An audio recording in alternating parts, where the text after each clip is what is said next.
As the dust settled on the 14th general election, Dr. Syed Husin Ali is happy to see a peaceful transition of power. Born in 1936, the veteran activist has seen Malaysia go through many phases, but he ranks current developments as among the most exciting.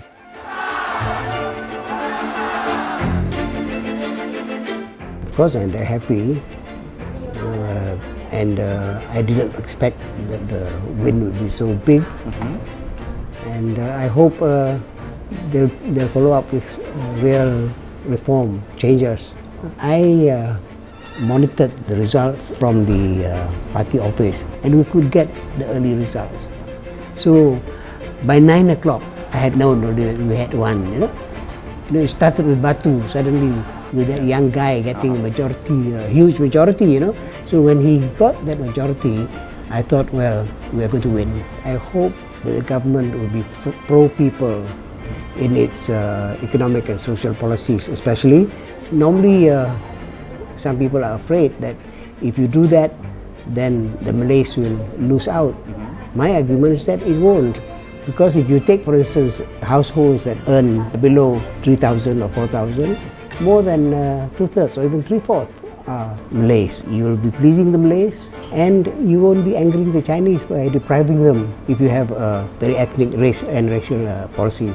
The past government had been very ethnic and even sometimes religious in its approach, and they were using ethnicity, race, in fact, to gain support from Malays, which they failed to do. So I don't think we can afford to have that kind of policy. And there is always the danger that you might slide to old ways. There are people who have old baggage in the present government. Of course, they have shown transformation. As they gain power, and as you know, power corrupts, then they might turn to what have been happening to the past government, to corruption, to oppression. Dr. Syed may be a soft-spoken academic, but his track record reveals a fierce commitment to social justice. First politically active in the 1950s, he was inspired by left-leaning nationalists during the Merdeka era. He has gone through many sacrifices, including 6 years of detention without trial under the ISA. He has seen many comrades fall by the wayside. I was detained together with a big number of students at the beginning, over 1,000 students, and some student leaders like Anwar Ibrahim, and some lecturers like Gurdial Singh. And we were taken mainly as a result of the participation of students and lecturers and their support for the Baling incident. There was a gathering of more than 30,000 kampung people who were very angry with the economic condition then. Price of rubber was down, and at that time members of parliament raised their allowances.